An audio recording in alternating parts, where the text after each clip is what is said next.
This past week, we found ourselves once again in the unfortunate and ugly reality that we live in very dangerous times. Far too often, we're finding ourselves having to watch as horrific violence unfolds on television and on social media, and we realize that the safety that we all take for granted is fleeting at best. As someone who does security training as part of my job, I find myself often having to share perspectives that people don't like to think about. And one of those things is general survival. Survival instinct is one of those things that you either have it or you don't. It can be developed, but it can only be developed if the individual wants to develop it. Nobody can push that on you. But someone can teach you a survival mindset.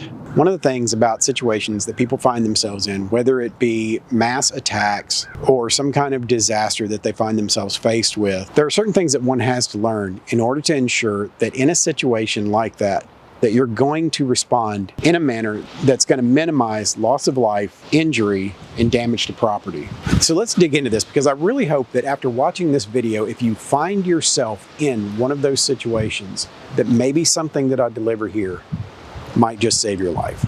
So the first rule of the survival mindset is this: the easiest way to survive a dangerous situation is not to be in it in the first place. Now, I know that sounds a little bit flippant. I'm not talking about just don't be in the wrong place at the wrong time. What I'm talking about is don't put yourself in that position in the first place. Or in other words, don't let your ego write a check that your butt can't cash. If you see something unfolding before you that is clearly creating a dangerous environment, then stay out of it. If you don't have something to offer directly to fix what's going on, then you don't need to be involved. So many people like to assert themselves into situations that clearly do not involve them, and all they do is create complications or additional injuries. And if you are now injured as a result of your involvement, then that's one more person that someone has to take care of before they can resolve the situation. For example, if you walk up on an armed robbery and you are not properly prepared to do something about it, you probably don't need to involve yourself. You need to be a good witness, and you need to be that person that calls for help, but you don't need to be a secondary victim. Learning to take your ego out of the equation is a very important life skill, and unfortunately, a lot of people aren't raised with that. People are raised to respond to every little incident where someone bruises their ego. And the issue is that your ego will get you in trouble faster than anything else out there. Learn how to walk away, and as they say, live to fight another day.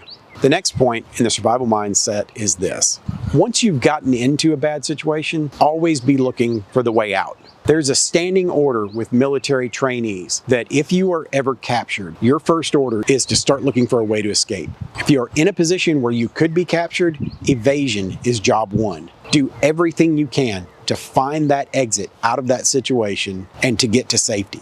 In your private life, it should be no different. If you ever find yourself in a position where someone has gained control over you and there is a threat of violence of some sort, finding your escape needs to be your priority. Get away from it, get away from that individual, and find safety. People ask me all the time about what happens if you get in a situation where you're being abducted or you've been carjacked. And my advice to that person is make sure you do everything you can not to go to that secondary crime scene. If someone is willing to do violence against you, they will either do it where you stand now or at that secondary crime scene. And believe me, whatever happens to you over the next few hours to days in between the time that you're taken and the time that that person commits whatever crime it is they're going to ultimately commit, that is going to be the worst times of your life. Stand your ground, make them do whatever they're going to do right then and there. If they weren't going to hurt you in the first place, they're not going to hurt you now. But if their intention is to harm you in some way, it's not going to be better if you go with them. This next point is about self-defense training. A lot of people take classes like martial arts, firearms training, weapons training of some sort so that they can be prepared in the event that they find themselves involved in some kind of confrontation.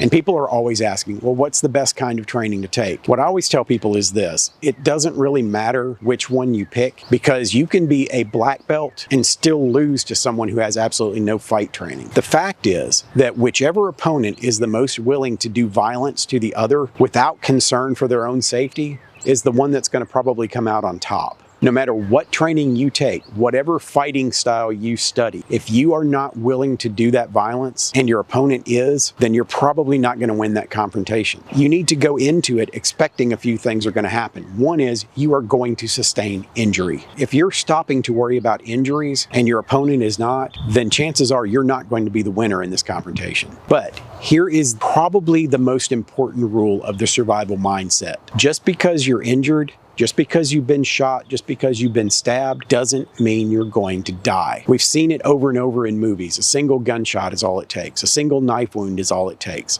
The human body is resilient. It can take a whole lot of damage before it shuts down completely. And you need to understand that. No matter what harm your opponent inflicts, you can probably survive it. You, of course, won't be able to do anything against a hit against a vital organ or something that just results in fatal trauma. But there are lots of places on your body that you can take excessive amounts of injury and still come back from it. Ask any injured war veteran. They'll tell you your body is an amazing machine. It's designed to withstand damage. If you're stopping to think too much about what that damage is going to do to you down the line, then you're wasting your energy and you're wasting your thought. What you need to be thinking about is, I can survive this. I can get out of this.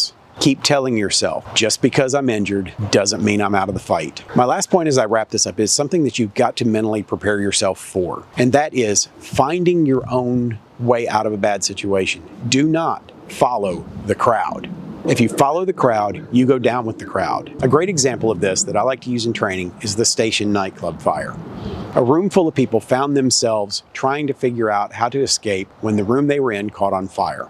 Within 90 seconds, people were so trapped in a doorway that no one else could get out. If they didn't get out in the first 90 seconds, they didn't get out. The only other people that did get out were people that looked for an alternative exit. The fact is that a group mind looks for the easiest way out. They look for that entrance that they came through because that's the only thing they've taken the time to figure out. Anytime you walk in a room, you need to be figuring out 2 or 3 alternate exits other than the one that you came in, because you can guarantee that if something happens in that room, that the majority of people in there are going to go out the same way they came in. And that is your death trap. In a situation like that, you have to throw social conventions out the window. Be willing to go out through exits that are marked that you're not allowed to be there. Break windows, break down doors, do what you have to do to get out. Don't let the social conventions that you've been taught all your life limit you from finding an exit from a horrific situation that's going to result in loss of lives.